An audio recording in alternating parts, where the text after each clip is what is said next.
tomar su lugar, hermano, puede tomar su asiento. Doy gracias a Dios por la oportunidad que me da de poder compartir nuevamente su palabra con ustedes. Y le voy a adelantar porque no quiero quejas después. Esta predicación va a ser un poco pesada en cuanto a tiempo, así que yo espero que prepare su corazón, su atención y que procure lo más que pueda estar enfocado todo el tiempo, ¿no? Vamos a meditar en una historia preciosa en la que se juntan dos. Una historia se ve interrumpida por otra y después se retoma la otra historia, ¿no? Entonces era imposible aislar una de las dos historias, pero ahorita le voy a seguir hablando sobre eso. Tiene en su boletín los puntos que vamos a estar abordando, una breve introducción, recordando la serie que estamos llevando como iglesia, que es Énfasis, ¿no? Y hoy vamos a hablar de el poder de Cristo, vencedor de la enfermedad y la muerte. Y para esto, mi hermano, déjeme comentarle que el Evangelio de Jesucristo, según San Marcos, aunque es una obra anónima, ha sido tradicionalmente atribuida a Juan Marcos, este joven colaborador del apóstol Pablo. Y este evangelio es considerado el más antiguo de los cuatro. Y su audiencia principal, la audiencia a la que Juan Marcos se dirige su evangelio, o el evangelio de Jesucristo, era especialmente gentil. Eran muchos romanos, la gran mayoría era una audiencia romana. Ahora, mi hermano, el pasaje en el que meditaremos el día de hoy lo encontramos en los tres evangelios sinópticos. Lo encontramos en Mateo capítulo 9, versículos del 18 al 26. También lo encontramos en Marcos capítulo 5, versículos del 21 al 43. Y finalmente lo encontramos también en Lucas, en el capítulo 8, versículos del 40 al 56. Ocasionalmente estaré ocupando algunas cosas o algunas referencias, ¿no? Consultaremos estos pasajes paralelos, pero nuestro enfoque principal será en el relato de Marcos. ¿Por qué? Porque al estudiar esta historia desde la perspectiva del evangelista Marcos y considerando su propósito general, encontraremos una enseñanza rica y especial que nos infundirá aliento y esperanza. ¿Ok? Esto, mi hermano, no es una simple coincidencia. No solamente se me ocurrió en la semana y dije voy a tomar Marcos, sino que estuve meditando, haciendo la investigación de vida apropiada para este evangelio, y uno de los propósitos principales de Marcos es presentar la persona, la obra y la autoridad de Jesús como el Mesías prometido. Recuerde que la audiencia a la que Marcos se dirigía era una audiencia gentil, por eso le era necesario decir o presentar a Jesús con la autoridad debida, con el poder debido y la persona enteramente de Cristo Jesús. Este evangelio nos ofrece una sucesión de escenas llenas de vida, mostrándonos a Jesús en acción. No nos lo muestra tal vez como Mateo, con grandes discursos. Recuerde que la audiencia de Mateo era especialmente judía. Aparta un par de capítulos para el Sermón del Monte, aparta también una gran sección en su evangelio, en el evangelio. El Mateo aparta una sección grande para las parábolas del reino, pero Marcos quiere ofrecernos algo práctico. Nos revela quién es Jesús por medio de lo que hace, por medio de sus milagros, por medio de las sanidades, de las liberaciones y por medio también de las enseñanzas que da con autoridad. Y sobre todo nos demuestra quién es Jesús, demostrando el poder que este Cristo, a quien confesamos como Señor y Salvador de nuestras vidas, su poder sobre la enfermedad y la muerte. El día de hoy, mi hermano, meditaremos en la historia de Jesús, la mujer con flujo de sangre y la hija de Jairo. Y le invito a que pueda acompañarme en sus Biblias al Evangelio de Marcos, capítulo 5, versículos del 21 al 43. Evangelio de Marcos, capítulo 5, Evangelio de Jesucristo según San Marcos, capítulo 5, versículos del 21 al 43. Y cuando lo tenga, quédese ahí sentadito porque es extenso. Entonces, nada más confírmeme con un amén, que ya lo tiene. Ok. También lo vamos a tener en pantallas, mi hermano. Y déjeme le digo que en esta predicación tengo como objetivo presentar a Jesús, el Todopoderoso, a raíz de la Escritura, en este capítulo 5, como el dador de vida, como el Todopoderoso, y cómo responde con amor, poder, compasión al clamor de quienes se acercan a Él con fe. este pasaje de Marcos, mi hermano, no solamente nos muestra 2 milagros, sino a un Salvador que se acerca a todos con amor, con pasión y también con autoridad. Por eso hoy más que nunca necesitamos ver a Jesús como lo presenta Marcos, amoroso, activo, cercano, compasivo, poderoso y digno de toda nuestra fe. Por eso, mi hermano, al entrar en este relato que es un poco largo, quiero que nos enfoquemos en cómo Jesús responde al clamor de quienes se acercan con Él y lo hace con una combinación única de amor, poder y compasión. Le pido que me acompañe con su vista a los versículos del 22 al 24 que dicen lo siguiente: Evangelio de Jesucristo según San Marcos, capítulo 5 del 22 al 24.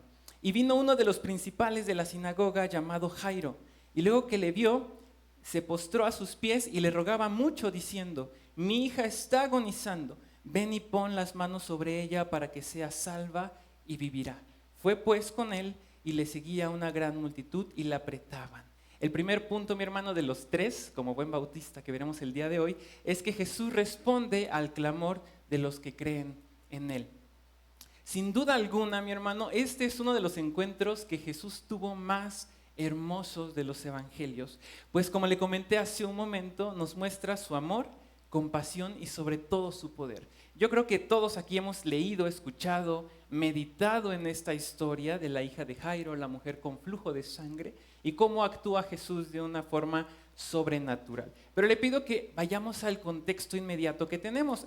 Váyase una hojita atrás o unos párrafos atrás a la perícopa anterior, que es igual capítulo 5, versículos del 1 al 20, y vamos a encontrar el contexto. Y se me hace algo interesante.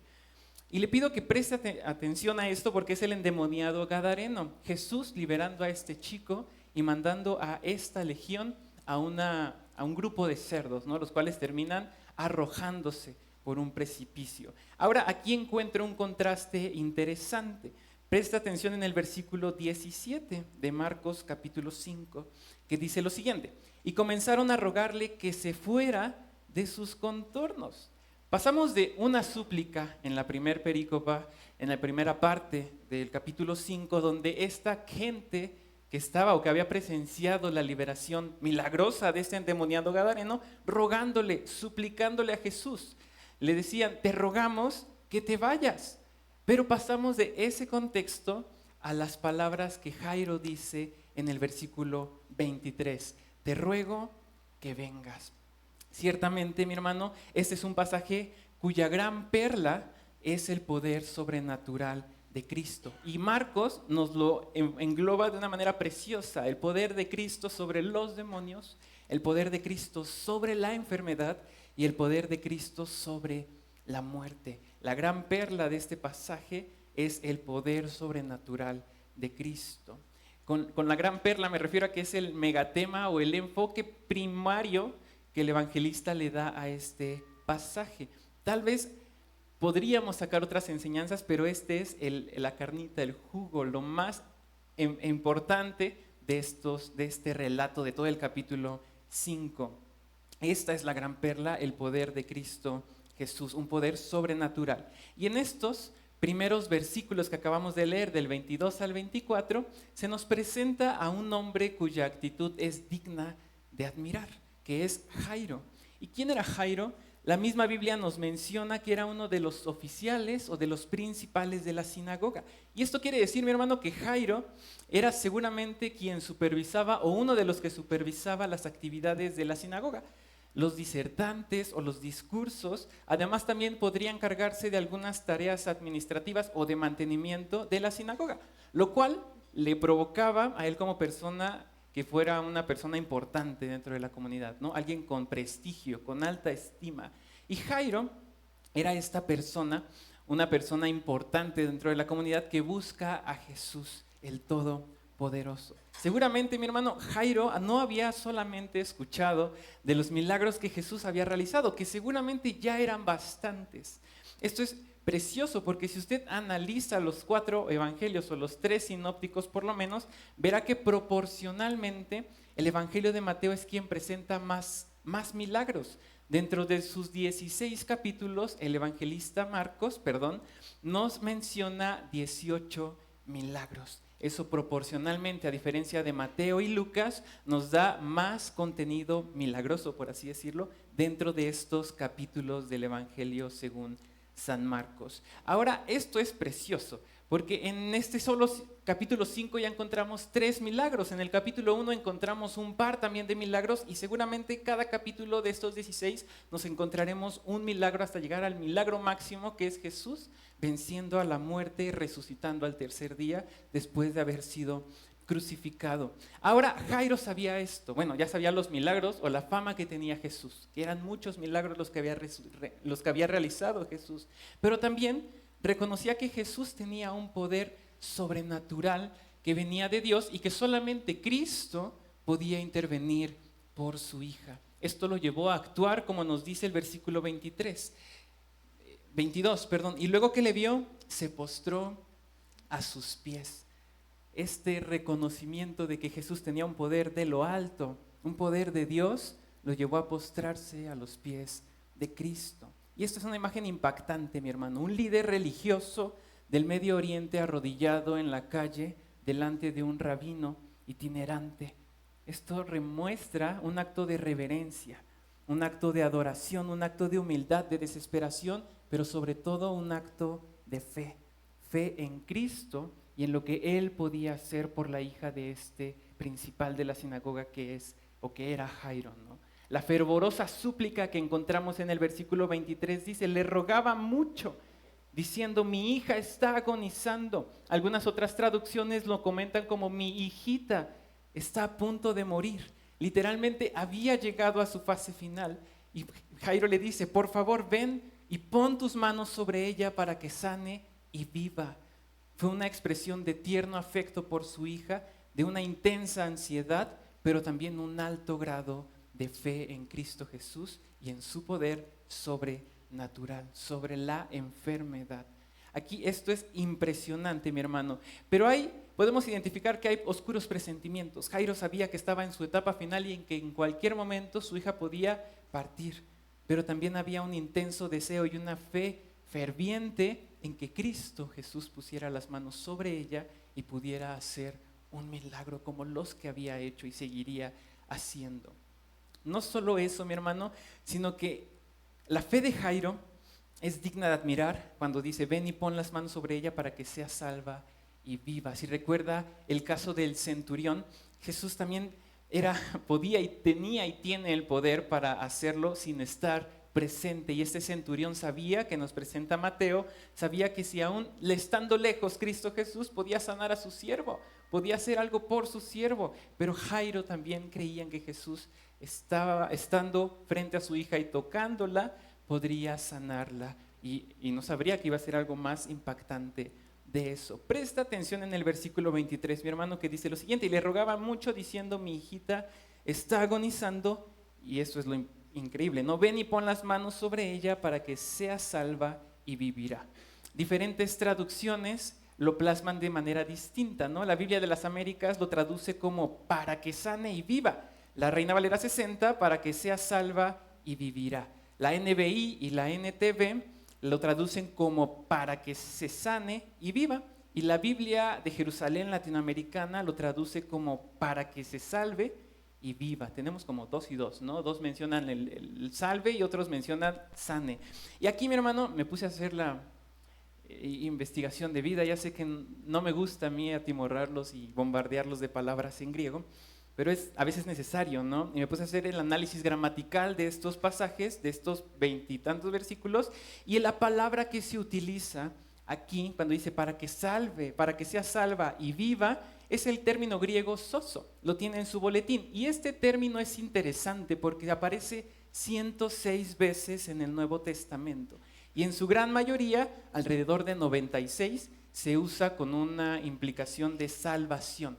¿Okay? Su uso es variado, puede referirse a rescatar de un encarcelamiento, puede referirse evidentemente a ser salvado o liberado del pecado y su castigo, y también puede referirse a un acto de sanidad, es ser salvado de una opresión en la salud, por así decirlo, ¿no? Una aflicción, como se nos menciona en el caso de la mujer con hemorragia. Pero este pasaje, mi hermano, es curioso porque estuve analizando varias traducciones, varios, no manuscritos originales, pero varios varias versiones en griego y lo usaban con ambos sentidos, ¿no? Tanto para ser salvado de un estado del pecado, pero también para ser sanado.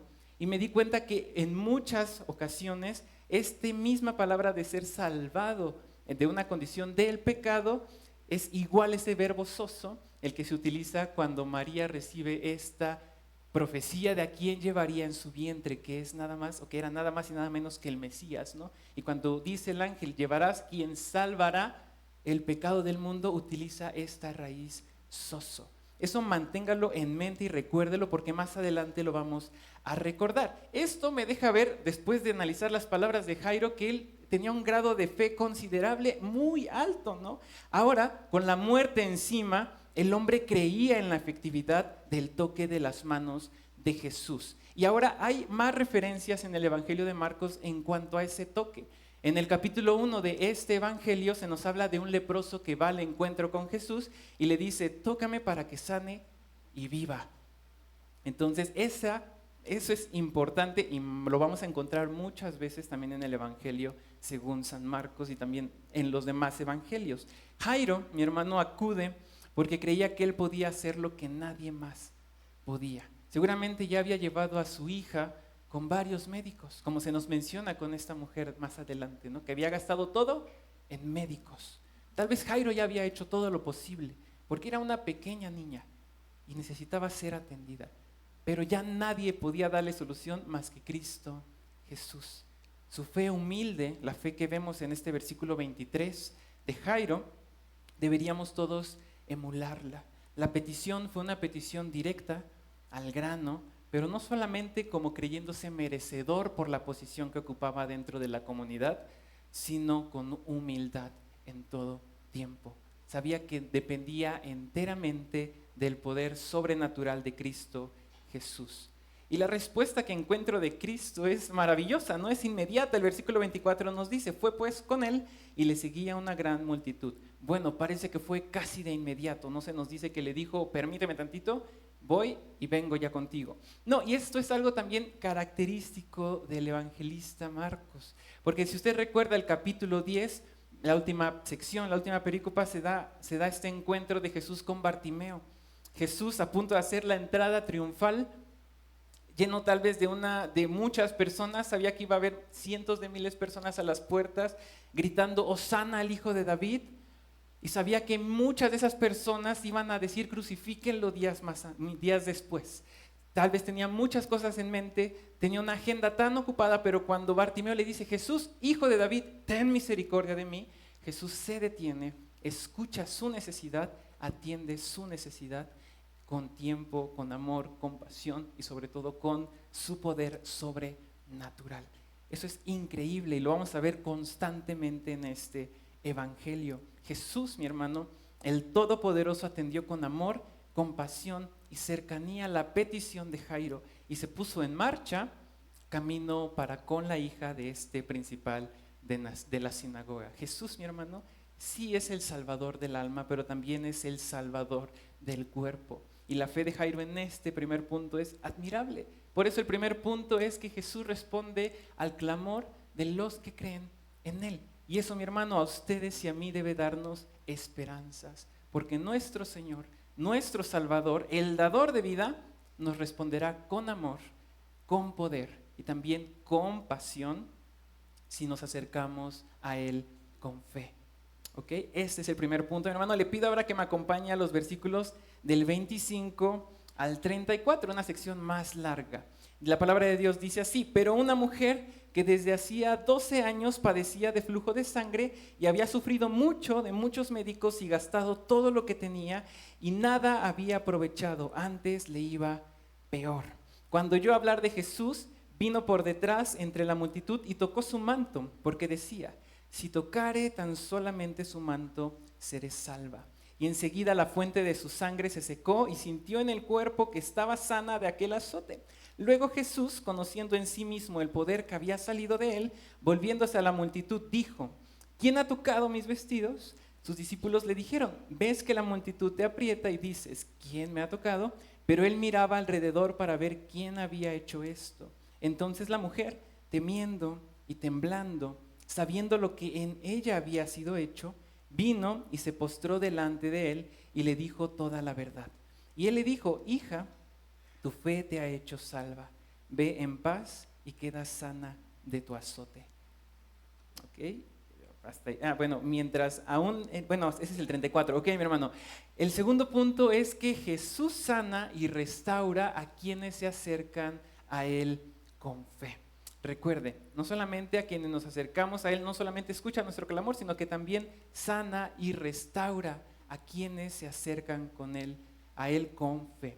Para apreciar, mi hermano, plenamente lo que ocurre en estos versículos, es necesario considerar tanto la urgencia de la situación de la mujer, era una mujer que llevaba enferma 12 años, pero también recordar las leyes hebreas. Si usted recuerda, y le pido que lo haga, las clases de escuela dominical que hemos estado viendo desde hace casi un mes sobre Levítico, la impureza, la pureza, la santificación, que se nos menciona en Levítico 15, en Levítico 30 y en Números capítulo 5. Una ley hebrea que nos habla sobre la impureza ceremonial. ¿Ok? Si tiene dudas de eso o no lo recuerda, acérquese con su maestro, porque no lo vamos a explicar aquí, ya es mucho tiempo. En medio de esta desesperación, la mujer de Jairo, mi hermano, de que su hija estaba agonizando, Marcos inserta otra historia, aparentemente una interrupción. Pero esta interrupción nos revelará el carácter compasivo y sobre todo el poder de Jesús sobre la enfermedad. Y nos deja claro que Jesús no está demasiado ocupado como para detenerse a ayudar a quien sufre, especialmente a alguien que se acerca a Él con fe, con humildad y con esperanza, como lo hizo Jairo y como lo hizo esta mujer. Podemos dividir, mi hermano, esta conmovedora escena entre Jesús y la mujer con flujo de sangre en 4 partes. La primera parte es el contexto de esa mujer. Nos dice el evangelista que ya tenía 12 años, que estaba enferma, sufriendo a manos de muchos médicos y sin esperanza. La segunda sección de esta parte sería la acción de la mujer. Se acercó con fe, en silencio, tocando el manto y recibiendo sanidad automáticamente. La tercera sección es que Jesús se da cuenta, su poder ha salido y ahora Él responde buscando a esta mujer, diciendo: ¿quién me ha tocado? Y siguiendo observando a ver quién había sido. Y la cuarta y última sección de este pasaje nos dice que la conversación que tiene Jesús con esta mujer, ella se postra temblando y Jesús responde con ternura: hija, tu fe te ha salvado. Este encuentro, mi hermano, no solo muestra el poder sanador, que es evidente, como le digo, es la gran perla de este pasaje. No solo nos muestra el poder sanador de Jesús, sino el deseo que Cristo tiene de restaurar completamente al ser humano, física, emocional y espiritualmente. Lo que para nosotros hoy en día podría ser una interrupción, lo que para Jairo pudo haber sido una interrupción, decir: Jesús, puedes atenderla después, mi hija en serio está agonizando. Y no estaba echando mentiras, en serio estaba agonizando. Pero Jesús lo vio esto tomó esto como una vuelta divina, no una oportunidad divina, que ya le he comentado de esto en otras ocasiones. Una pausa providencial. Mientras se dirigía a la casa de Jairo, en medio de la multitud, una mujer desesperada se acerca con fe.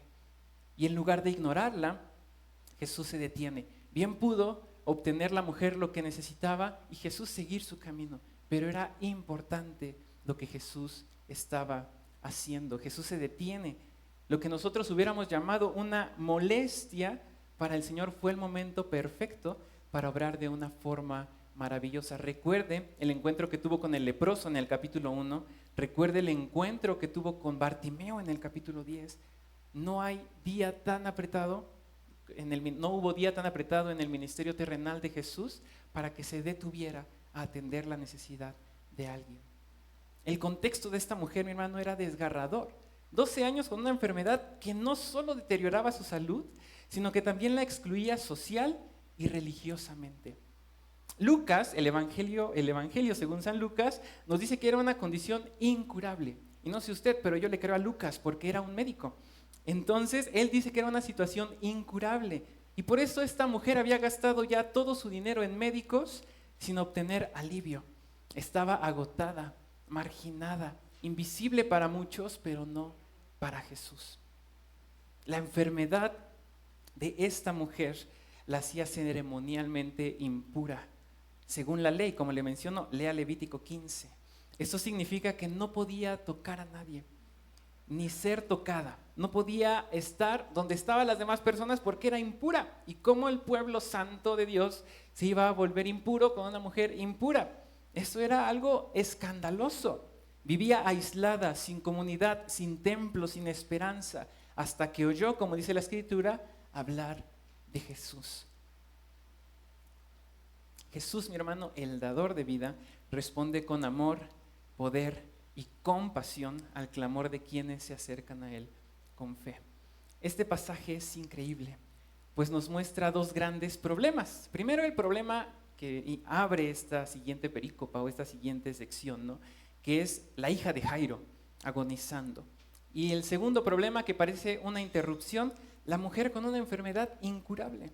Pareciera un panorama bastante difícil para cualquiera de nosotros, ¿no? Para los médicos era difícil porque ni con la hija de Jairo ni con la mujer hallaron solución o encontraron solución, ¿no? Pero Jesús, el Todopoderoso, estaría a punto de demostrar o reafirmar su poder sobre la enfermedad y sobre la muerte. En los versículos del 1 al 20 ya había demostrado su poder sobre los demonios. Y ahora lo estaría haciendo o lo haría sobre la enfermedad y sobre la muerte. Acompáñame al versículo 27, por favor, que dice lo siguiente: cuando oyó hablar de Jesús, se acercó a él por detrás entre la gente y tocó su manto. Y el 28 dice, pensaba, si logro tocar siquiera su manto, quedaré sana. Después tenemos este actuar de esta mujer. Nos encontramos con algunas similitudes, una similitud y una diferencia entre Jairo y esta mujer. Ambos escucharon de Jesús y eso los llevó a acudir con urgencia delante del maestro. Pero hay una diferencia, ¿no? El encuentro que tienen es que no es mínima, sino que Jairo tuvo una fe pública que lo llevó públicamente delante de muchas personas a postrarse delante de Jesús. Sin embargo, la fe de esta mujer hasta este punto era una fe oculta. Entendemos que era así por su contexto, pero era una fe oculta, lo cual llevaría a Jesús a tener un encuentro con esta mujer, para cambiar esta fe oculta por una fe pública o una fe manifestada, una fe reconocida. Y en estos versículos ocurre algo precioso, mi hermano. Esta mujer, como le menciono, no se acerca de frente, sino por detrás. No alza la voz, tal vez como Jairo, porque dice que le rogaba mucho, tal vez clamaba por la vida de su hija, sino que esta mujer se acerca por detrás. No alza la voz, sino que simplemente estira la mano. Entre tanta multitud, los mismos discípulos más adelante dicen, ¿no estás viendo que te aprieta la gente y todavía preguntas cómo estaría de aglomerado ahí que la mujer apenas pudo estirar su mano? Tal vez de rodillas, tal vez sin que nadie la viera, estiró su mano y tocó el borde de este manto. Sí, su fe era real, pero tímida, oculta, podríamos decir. Tal vez pensaba, si tan solo logro tocar su manto, si tan solo puedo rozarlo, seré sana. Y es increíble lo que se nos dice, ¿no? Vemos la fe de Jairo, la fe de esta mujer y vemos cómo automáticamente el versículo 29 nos dice del poder sobrenatural de Jesús. Dice la palabra de Dios en el versículo 29. Al instante cesó su hemorragia y se dio cuenta de que su cuerpo había quedado libre de esa aflicción. Sorprendentemente, mi hermano, después de este acto de fe, esta mujer fue libre de esta aflicción. Nuevamente podemos hacer una referencia al capítulo 1 de Marcos, versículo 42, donde también se nos dice que al instante este leproso fue sano. Déjeme le doy lectura a esto para que no se sienta aislado. Marcos capítulo 1, versículo 41, desde el 40 nos dice la perícopa que Jesús sana a un leproso, ¿no? Jesús vino a él un leproso rogándole e hincada la rodilla le dijo, si quieres puedes limpiarme. Y Jesús, teniendo misericordia de él, extendió la mano y le tocó y le dijo, quiero, sé limpio. Al instante, y así que él hubo hablado, al instante la lepra se fue de aquel y quedó limpio. Al instante este hombre fue sano y al instante esta mujer que había padecido por 12 largos años de esta horrible enfermedad, al instante fue sana. Es interesante, mi hermano, porque cuando analizamos Marcos se encontrará con que inmediatamente o enseguida o al instante, que es el verbo etus en griego, es más habitual en este evangelio que en cualquier otro de los sinópticos e incluso de Juan. Es mucho más habitual aquí porque aparece alrededor de 47 veces la palabra antes, enseguida o inmediatamente. Y esto no es coincidencia, sino que está ampliamente relacionado con el propósito de Marcos, que es presentarnos a Jesús como el Mesías y su poder sobrenatural sobre los demonios, sobre la enfermedad y sobre la muerte. Y yo aquí veo el poder maravilloso y poderoso sobrenatural de Jesús y también una fe considerable de esta mujer. Y aquí viene algo precioso que es la reacción de Jesús. Le pido que me acompañe al versículo 30 que dice lo siguiente: al momento Jesús se dio cuenta de que había salido poder de sí mismo. Así que se volvió hacia la gente y preguntó: ¿quién ha tocado mi manto? Y sabe, a lo largo de estos años que Dios me ha permitido estudiar y también servir en distintas iglesias y predicar, muchas preguntas he escuchado a raíz de este pasaje, ¿no? Preguntas que son bien intencionadas a veces no saben ni por qué les surgió, pero están ahí. Hay preguntas que nos dicen, he escuchado personas que preguntan: ¿es que no es Cristo Todopoderoso? ¿No es omnisciente? ¿No lo sabe todo? ¿Por qué no sabía quién la había tocado? Y le voy a decir las dos posturas que más fuerza tienen relacionado a este pasaje, ¿no? Algunos teólogos eruditos del siglo XX, XIX, argumentan que Jesús sabía que una mujer la había tocado, pero no sabía quién era. Por eso alzó la vista y preguntó: ¿quién me ha tocado? Y seguía buscando. Y otros teólogos de renombre argumentan que Jesús claramente sí sabía quién la había tocado, pero solamente lanzaba esta pregunta y seguía buscando para que la mujer viniera a él y tuvieran esta conversación que más adelante nos presenta el Evangelio. Por eso pregunta: ¿quién me ha tocado? No porque no supiera quién había sido, sino quería invitarla a salir del anonimato. Recuerde, el milagro físico no era suficiente para Jesús. Jesús siempre responde, y le invito a que lo analice en su Biblia, a que leamos nuestra Biblia, y se da cuenta que siempre la sanidad no es la prioridad de Jesús. Él quiere reafirmar su misión, su autoridad y su propósito como el Mesías Salvador. Ese era siempre su principal objetivo. No era nada más sanar y sanar enfermos por sanar, sino que Jesús sí quería sanar el cuerpo, pero también quería salvar y quiere sanar el alma. No quería dejar a esta mujer en la multitud. Quería mirarla a los ojos y quería que su fe oculta se convirtiera en una fe confesada. Por eso le pregunta: ¿quién me ha tocado? Por eso pregunta: ¿quién me ha tocado? No porque no supiera, sino porque quería invitar a esta mujer a salir del anonimato. Quería darle una voz. Quería darle una identidad, quería darle una nueva dignidad. Aquella que tal vez ya no existía, Jesús quería dársela.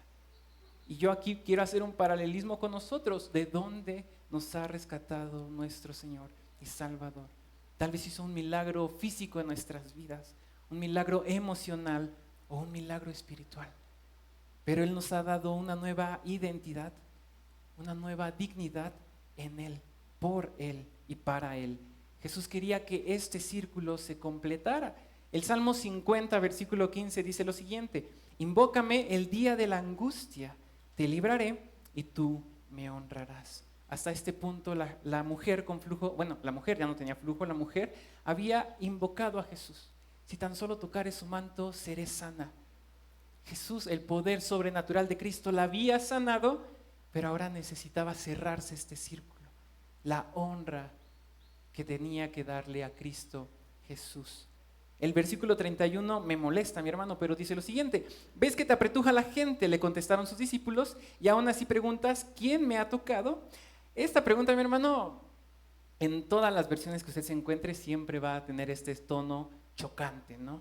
Yo no veo que venga al caso la pregunta de sus discípulos. Para empezar, no tenían por qué cuestionar la autoridad de Jesús, el Todopoderoso, que Marcos presenta en este evangelio como el poderoso enviado de Dios. No tenían por qué cuestionarlo. Maestro, ves que la multitud te aprieta y tú todavía preguntas quién me ha tocado. Es evidente que alguien te pudo tocar por error. Esto nos revela, mi hermano, no solamente una falta de entendimiento aún de esos discípulos, que Lucas nos dice que eran encabezados por Pedro. Ese Pedro daba puros problemas, mi hermano.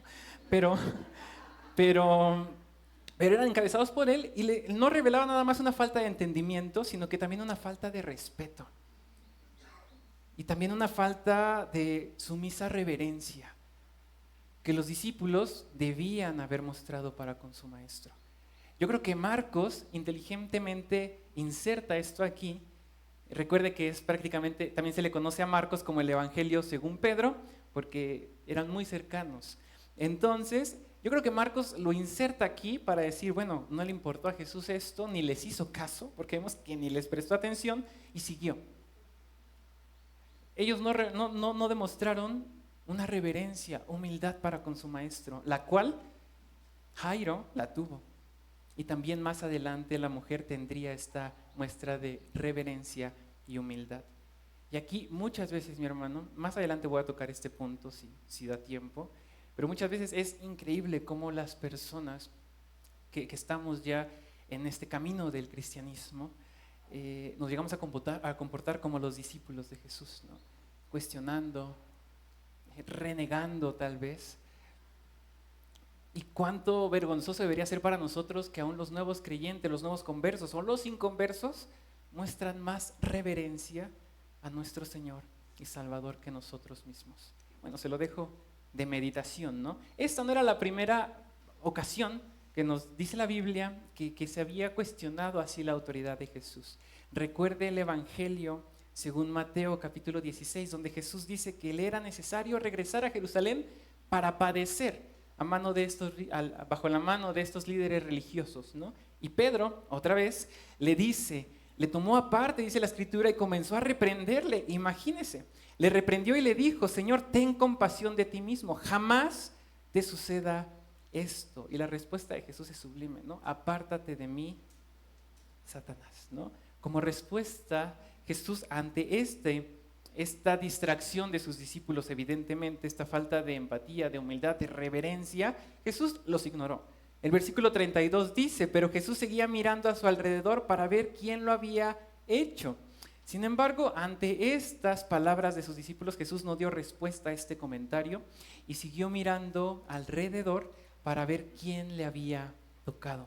Posiblemente la pregunta y el seguir mirando alrededor y en todas direcciones iba dirigida especialmente a la mujer,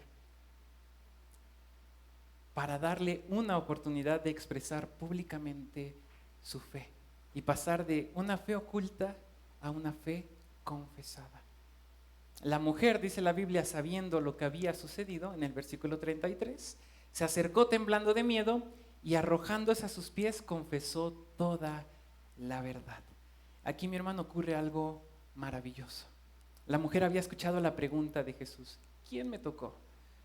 Probablemente esta mujer vio la mirada de Jesús, esa mirada que traspasa hasta lo más profundo del alma. Ella sabía lo que había ocurrido en su cuerpo, pero también sabía que ahora tenía que responder. Había recibido un milagro en lo secreto, pero no podía quedarse en silencio, sino que su conciencia tal vez le decía: tienes que hablar, levántate, ve, el maestro, el rabí, quien te sanó, el Mesías, te ha sanado, te está llamando, ve. Temerosa, pero tal vez eso estaba pensando. Imagine tal vez, mi hermano, lo que pasaba por su mente. ¿Qué me va a hacer? ¿Me va a reprender? ¿Me va a avergonzar? Después de todo, ella era la impura, era la mala de la historia. Había tocado a Jesús, un rabino, un maestro. Ella estaba impura, entonces eso había sido catastrófico, tanto en la ley como por ser mujer, porque eso lo complicaba aún más. Sin embargo, lo que ocurre a continuación, mi hermano, me conmueve muchísimo el corazón, porque dice: porque lo que ocurre a continuación no es juicio, es gracia, es amor, no es condenación, es amor. La mujer se postra, confiesa, se rinde.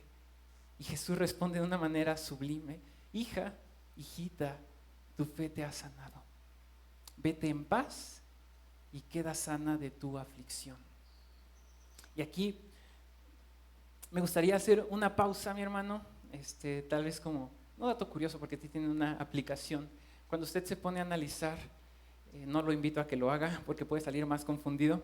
Cuando usted analiza el número 12 en la Biblia, se da cuenta que está muy relacionado con el pueblo, con nación, porque nos habla de las 12 tribus, los 12 discípulos, las 12 puertas de la ciudad celestial. Y si usted analiza este pasaje, se nos habla de que la hija de Jairo tenía 12 años y la aflicción de esta mujer que había sido sana había durado 12 años. Y esto muestra que Jesús no hace distinción de personas. Él vino ciertamente a buscar lo despreciado de este mundo. No lo que estaba bien, sino lo que no estaba bien. Y de esos, mi hermano, éramos ustedes y yo antes de llegar al camino de nuestro Salvador. Él no mira a nadie. Y en este pasaje no mira con condenación, sino que Él mira con amor. Si Jesús hubiera actuado como los demás maestros de su época, tal vez hubiera actuado de una manera muy, muy cruel. Pero no lo hizo, porque es Dios. Y Él mira siempre con un filtro de amor. Y la pregunta aquí, mi hermano, para darle un poco de aplicación, es cómo estamos mirando a los que están fuera de nuestra comunidad, con un filtro de amor o de condenación. ¿Cómo vemos al que piensa diferente que nosotros? ¿Cómo vemos al que tiene preferencias distintas que las nuestras o que las bíblicas? No justifico ni abrazo eso, pero ¿cómo lo vemos? ¿Con un filtro de condenación o con un filtro de amor genuino y no fingido? Jesús aquí nos sigue enseñando que Él lo ve con amor y no condenación, no con condenación. Y eso deberíamos hacer nosotros, mirar a los vulnerables, a los que han sido despreciados, desechados, marginados, con el filtro de amor y no con condenación. La condenación es lo más sencillo, pero el amor es lo más difícil. Y aquí Jesús aún nos sigue dando enseñanza cuando la perla grande o la gran perla de este pasaje es su poder. También nos muestra que su amor debemos replicarlo como seguidores suyos y mirar con el filtro de amor y no de condenación, porque a veces lo olvidamos. Llega alguien diferente a nosotros y le contara, tengo muchas cosas, muchas anécdotas que pudiera compartir con ustedes, y a veces es vergonzoso cómo respondemos como iglesia ante esas personas que evidentemente quieren, necesitan ese toque del maestro en sus vidas. Y en lugar de impulsarlos, animarlos como iglesia, los alejamos, los despreciamos, los miramos con condenación y no con amor. Las palabras de Jesús me dejan cada vez más boquiabierto. Hijita, tu fe te ha sanado. Vete en paz y queda sana de tu aflicción. Claramente Jesús sabía que ya había sido sana, pero aquí, recuerda el verbo soso, se repite 2 veces. En la primera, tu fe te ha salvado. Ese es el término en cuanto a liberación del pecado, y queda sana de tu aflicción. El soso tiene esta raíz o esta aplicación de sanidad física. Pero bueno, más adelante podemos hablar de eso. Probablemente, mi hermano, esta mujer no era más grande que Jesús. Probablemente era más grande que Jesús, pero Él la trata como un padre amoroso, y le da identidad, le da pertenencia, le da restauración y le da salvación, así como nos la dio a usted y a mí. Y vuelvo a lo mismo, no podemos privársela a nadie, no nos compete eso a nosotros.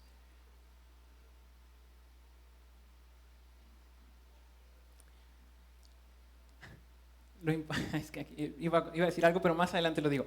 Lo importante, mi hermano, no es cuánta fe tenemos, sino en quién la depositamos. No fue el manto, no fue el toque, ni siquiera fue la energía positiva. Fue Jesús, fue su poder, fue su gracia y fue su amor. Esta mujer, yo creo que quedó boquiabierta, no se nos dice cómo respondió. Mire el versículo 34.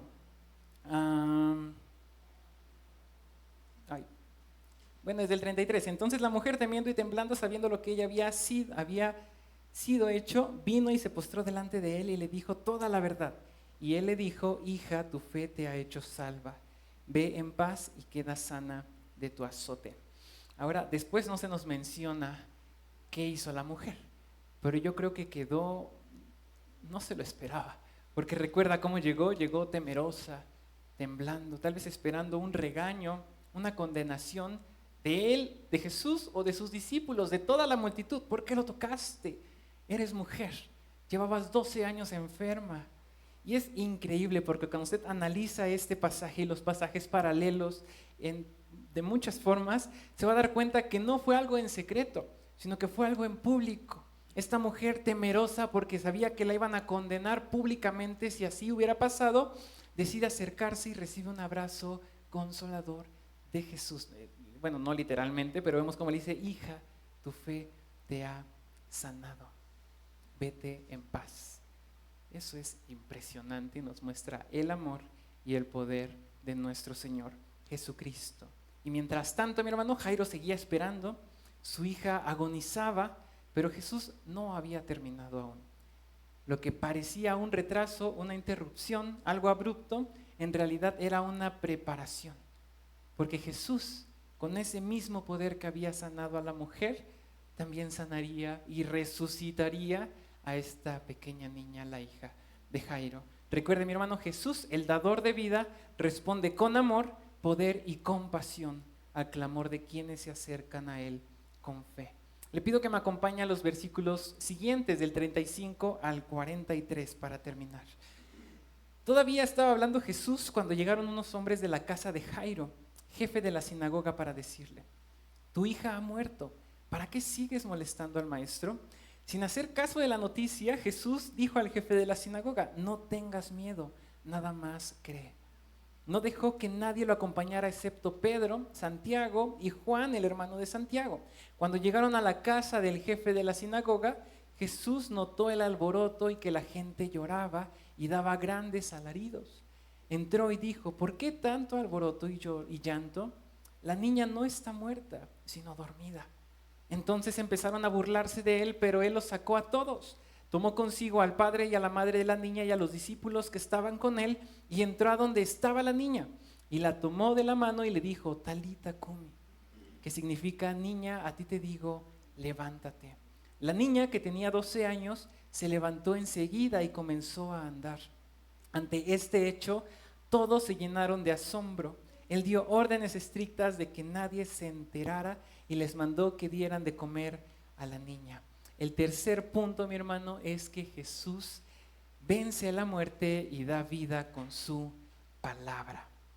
Jesús vence a la muerte y da vida con su palabra. Y aquí, mi hermano, en estos versículos que acabamos de leer ocurre algo que no podemos pasar por alto. Y yo veo, y pobre de Jairo, a veces nos centramos tanto en la historia de la mujer que olvidamos que había un padre angustiado, un padre desesperado, que puso todas sus esperanzas, puso toda su fe en Jesús. Y él venía con Jesús porque su hija estaba muriendo y de repente hay una multitud que lo interrumpe, una interrupción. Viene la mujer, es sana, hay un milagro y viene esta conversación y Jairo sigue esperando. El tiempo sigue corriendo. Uno puede imaginar a Jairo pensando: Señor, mi hija está muriendo, ¿por qué te detienes? ¿Por qué ahora? Eres poderoso, yo sé, puedes regresar después y sanar. La mujer no va a afectarle nada un día más, unas horas más, pero mi hija está en peligro. Y justo cuando parece o parecía que ya no había esperanza, llega la noticia que Jairo más se temía: tu hija ha muerto, ya no molestes más al maestro. Y a veces, mi hermano, yo creo que muchos nos podemos llegar a sentir y nos hemos sentido como Jairo, esperando tal vez que una petición sea contestada. Oramos, intercedemos, clamamos y vemos que no pasa nada. Pero sabe, aunque nosotros no nos demos cuenta, aunque no lo parezca, o lo que pareciera una demora nunca es un descuido en las manos de Jesús. Lo que parecía demasiado tarde para Jairo era el momento perfecto para que Jesús mostrara su poder no solamente sobre la enfermedad, sino ahora sobre la muerte. Algo maravilloso. Y bueno, volvemos a observar similitudes entre Jairo y la mujer. Sabían que Jesús podía salvarles, ayudarles. Sabían que eran indignos porque se postraron, ¿no? Y creyeron que Jesús podía sanar. La mujer consiguió lo que quería. Sin embargo, las cosas para Jairo parecen ir de mal en peor. ¿Recuerda lo que se nos decía de esta mujer versículos atrás? Había gastado todo lo que tenía y nada había aprovechado. Antes le iba peor, o bueno, le iba de mal en peor, dicen otras traducciones. Ahora pareciera que se invirtieron los papeles y que Jairo parece que ya está desahuciado. Bueno, ya no tiene esperanza, desesperanzado, ya había perdido el único miligramo que le quedaba de esperanza, que su hija estaba agonizando y que Jesús iba en camino, y sucedió lo que temía. ¿Por qué seguir molestando al Señor? Ya que al haber muerto esa niña, ya Jesús no podía sanarla. Pero lo que estas personas, estos mensajeros, amigos o familiares de este Jairo, no sabían es que Jesús es Dios. Y Él hace lo que le plazca, con lo que quiere, cuándo y cómo quiere. Ni ellos, ni los discípulos, ni el propio Jairo, ni la esposa de Jairo, ni la niña, mucho menos nosotros, mi hermano, nos compete cuestionar o decir, ya es demasiado tarde. No creían estas personas en la capacidad o en el poder de nuestro Señor Jesucristo para resucitar a esta niña de entre los muertos. Qué ilógico. Cuanto más necesitaban al Señor, hablaban de prescindir de Él. Ya no creían que Él pudiera hacer algo. Es algo muy importante que recuerde estas palabras, y que estas palabras no salieron de Jairo, sino de sus parientes o sus amigos, como le decía, ¿no? Según ellos ya no existía ni la más remota posibilidad de que Jesús pudiera restablecer a una niña que estaba muerta. Ya no había esperanza. Durante algún tiempo sí la hubo, mientras la niña estaba enferma, pero viva. Y mientras Jesús estaba en camino había esperanza. Pero entonces se produjo esta interrupción milagrosa y ahora ese soplo de esperanza se había esfumado. Y le invito a que me acompañe al versículo 36, que dice lo siguiente: pero Jesús, luego que oyó lo que se decía, dijo al principal de la sinagoga, no temas, cree solamente.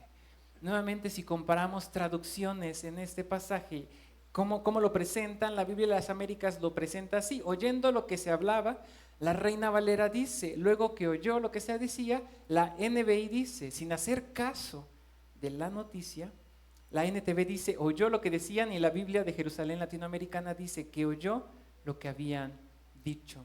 La raíz griega de esta palabra que se utiliza es oír, significa oír sin prestar atención, y puede entenderse como ignorar o como también se entiende como oír de casualidad, ¿no?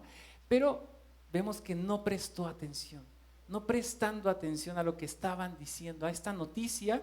Jesús dijo al principal de la sinagoga, no temas, cree solamente. Aunque Jesús oyó las palabras de los mensajeros, lo menciona también el Evangelio de Lucas, él no prestó atención. Y Jairo, habiendo escuchado esta trágica noticia, tu hija ha muerto, y posteriormente las palabras de Jesús, quien solamente le dijo, no tengas miedo, nada más cree en mí, tenía dos caminos, dos vertientes: dejarse vencer por la noticia recibida de la muerte de su hija, o confiar plenamente en las palabras de Jesús. En esa situación, ¿usted qué hubiera hecho? Tal vez muchos nos hubiéramos dejado vencer. Tal vez también muchos hubieran decidido confiar en las palabras de Jesús. Pero en ese momento crítico, mi hermano, cuando todo parecía perdido, Jesús le dice a Jairo unas palabras que cambiaron absolutamente todo. No temas, cree solamente. ¿Sabe lo que eso significa? Jesús, el Todopoderoso, no está dando un consejo, está dando una orden con ternura. No temas, no le dice, si quieres, sigue creyendo, no. no temas, cree solamente. Ya voy. La forma en que está dicho en el idioma original, mi hermano, implica algo muy poderoso. Jesús le está diciendo a Jairo, deja de tener miedo y sigue creyendo. Porque Jairo, mi hermano, ya había creído. Recuerda, él fue quien buscó a Jesús. Él fue quien se arrodilló delante de él y le dijo, solo pon las manos sobre mi hija para que sea sana y vivirá. Salva y vivirá, perdón. Y Jesús ahora en este panorama oscuro, ¿no? Lo confronta con amor. No dejes que el miedo te robe la fe. No pares de creer. Confía en mí. Mi hermano, creo que este es el punto más aplicativo o aplicable para de este pasaje. La fe y el miedo no pueden caminar juntos. Cuando el miedo entra en nosotros, la fe se debilita. Pero cuando mantenemos nuestros ojos en Jesús, nuestro Jesús, Cristo, que es todopoderoso, el temor pierde su fuerza. Jesús no le da una explicación larga, teológica, estratégica a Jairo, sino le da una palabra sencilla, pero suficiente. No temas, cree solamente. Y lo mismo nos dice a nosotros, mi hermano. No temamos, creamos solamente en Jesús, el Todopoderoso. No es fácil. No es fácil deshacerse del temor, pero hay una forma de hacerlo. ¿Quiere que le diga cuál es o me paso al siguiente punto? Hay una forma de hacerlo, mi hermano. Es que ya me tocaron la campanita. Yo creo que aquí vamos a parar. No, no es cierto. Pero la forma de vencer el temor, mi hermano, es creyendo firmemente en la presencia, las promesas, la misericordia y el poder de Dios manifestado en Cristo Jesús. Esa es la forma para vencer el temor. Esta historia con Jairo, mi hermano, no es un caso aislado. No es un caso aislado en el que Dios ocupa los momentos más caóticos para mostrar su poder. Recuerde a Abraham, cuando sube a ese monte con Isaac, su único hijo, segundo hijo hasta ese momento, y sin un cordero a la vista. ¿Sabe cómo terminó eso? Dios proveyó el sacrificio. Recuerda a Moisés frente al Mar Rojo, con un ejército detrás de egipcios muy enojados, y él escuchando comentarios, estábamos mejor allá, ya vienen atrás de nosotros, nos van a matar, no hubiéramos salido así, ¿por qué nos trajiste aquí, Moisés? ¿Y qué pasó? El mar se abrió en dos. O recuerde a David frente a un gigante que lo superaba en todo, estatura, fuerza, presencia, incluso si quieren, ¿no? Pero no lo superaba en fe. ¿Y qué decir de Josafat? ¿Se acuerda? En el peor de los momentos, él clamó diciendo, no sabemos qué hacer, pero a ti volveremos nuestros ojos. En cada caso, dentro de la Biblia, yo creo que usted y yo podemos dar testimonio de esto. Cuando la necesidad fue más grande, Dios estuvo más cerca y mostró su poder de forma inimaginable. Y eso mismo pasó con Jairo, mi hermano. Cuando otros decían, ya no molestes más al maestro, Jairo eligió creer. Cuando le dijeron, ya es tarde, él eligió seguir caminando con Jesús. Y las palabras de aliento de Jesús no cayeron al suelo, ni fueron olvidadas, ni tal vez medio creídas, sino que fueron bien recibidas por Jairo. Mi hermano, mi hermana, a veces cuando todo parece que está perdido, no es el final de todo. Es el terreno perfecto para que Dios obre. Recuerde, Jesús, el dador de vida, responde con amor, poder y compasión al clamor de quienes se acercan a Él con fe. Vamos al versículo 37, mi hermano, le voy a meter más velocidad porque dice, no dejó que nadie lo acompañara, excepto Pedro, Santiago y Juan, el hermano de Santiago. No permitió que nadie le acompañara. No sabemos por qué Jesús tenía un grupo selecto de discípulos, pero es algo importante que le invito a que analicen los evangelios. Ahora, después de esto, él hace algo milagroso, ¿no? Cuando llegó a la casa del jefe de la sinagoga, notó alboroto, mucho llanto, y daba grandes alaridos la gente, ¿no? Y dijo él, ¿por qué lloran? ¿Por qué hay tanto alboroto? La niña no está muerta, solamente duerme. Y automáticamente estas personas que estaban llorando empezaron a burlarse de él, ¿no?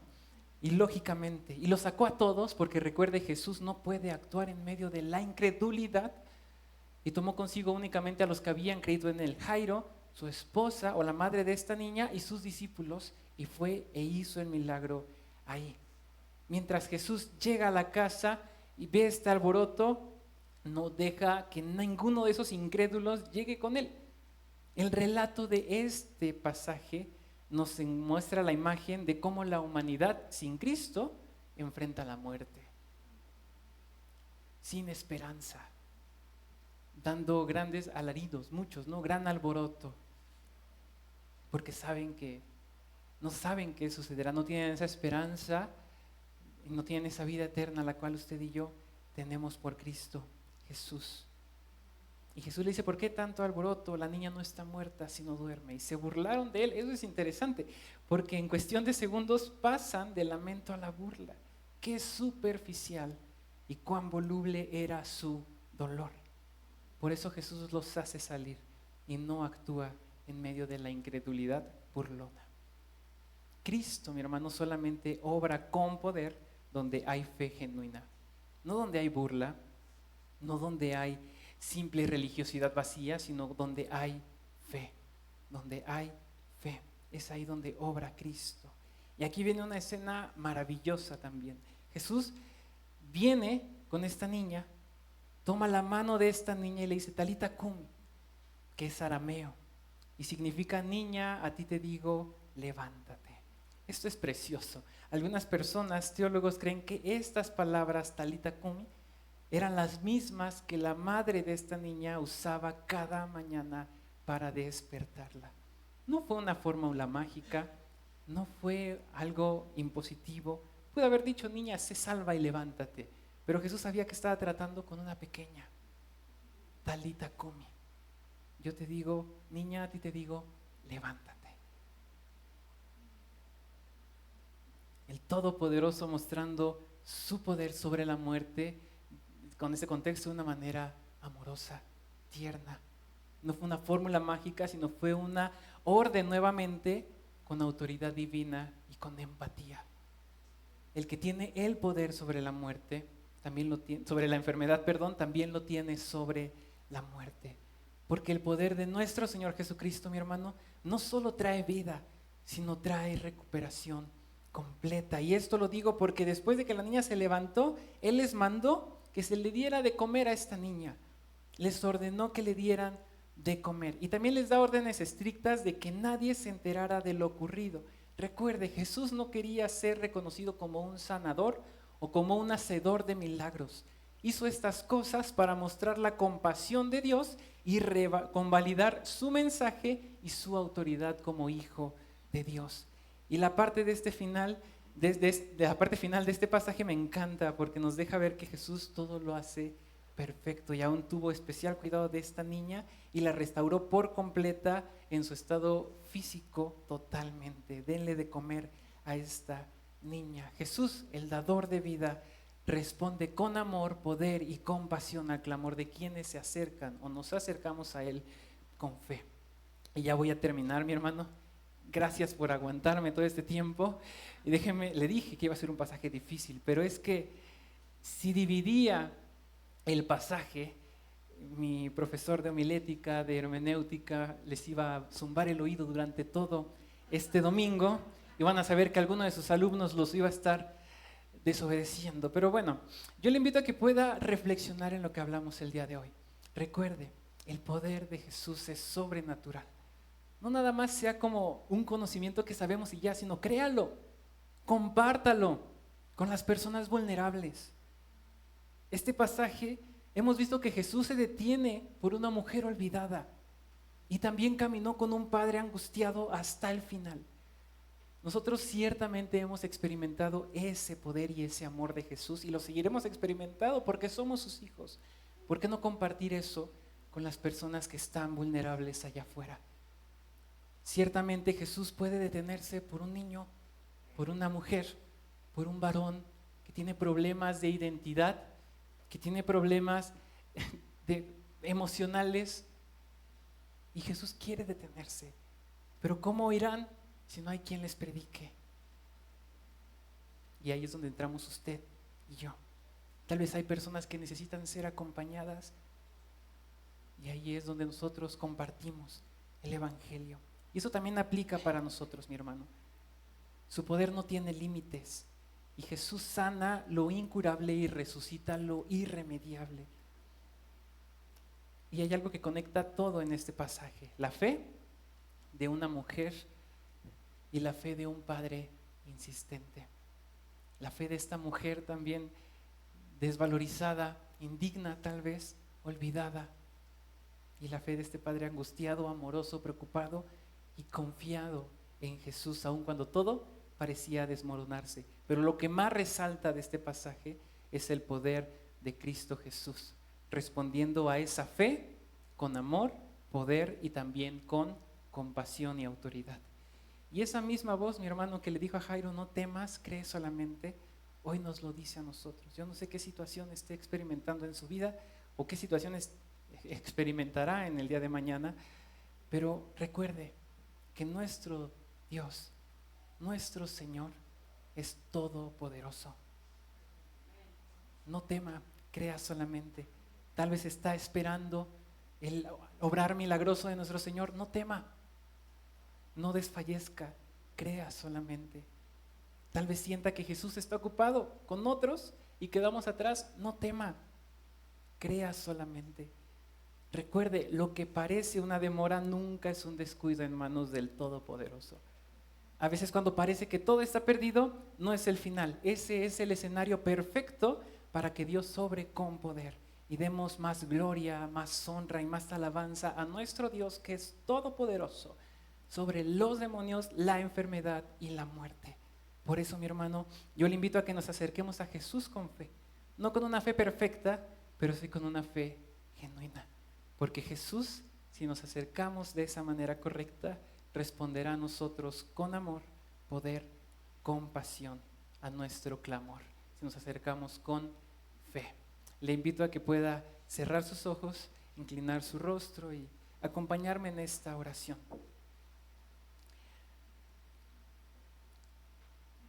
Padre, en esta hora te damos gracias porque tú eres bueno. Gracias porque podemos meditar en este pasaje maravilloso donde únicamente podemos resaltar y solamente eso sobre tu poder, sobre tu gran poder, sobre la muerte, sobre cualquier enfermedad. Gracias porque también podemos aprender de ti que eres un Dios comprensivo, amoroso, que nos ha dado un nuevo valor, nueva identidad, incluso una nueva dignidad. Gracias porque a raíz de este evangelio podemos recordar que tú eres grande, fuerte, poderoso y no hay nada que se oponga a tu poder ni que prevalezca en contra de él. Pero somos humanos y queremos rogarte que nos ayudes a recordar esto cuando venga la aflicción, cuando vengan los momentos difíciles. Yo te ruego por cada uno de mis hermanos que estén pasando por una situación de angustia en sus vidas. Abrázales, renueva sus fuerzas, que puedan recordar que tú eres todopoderoso y que aunque no parezca, tú estás obrando y que todo escenario, incluso los peores, son los escenarios perfectos para que tú obres con poder. Ayúdanos, Padre, también a no ser selectivos y compartir esta buena nueva con aquellas personas que son marginadas socialmente, olvidadas allá afuera, que no han escuchado hablar de ti. Porque seguramente ellos también necesitan a alguien que se detenga a atender su necesidad. Permítenos ser ese instrumento que llevemos estas buenas nuevas a ellos, para que puedan encontrar esa salvación que tú le otorgas a quienes se acercan a ti y depositan en ti una fe genuina. Te alabamos, te bendecimos y te loamos hasta el último día de nuestras vidas, Padre, porque tú eres todopoderoso y digno de nuestras alabanzas. Amén.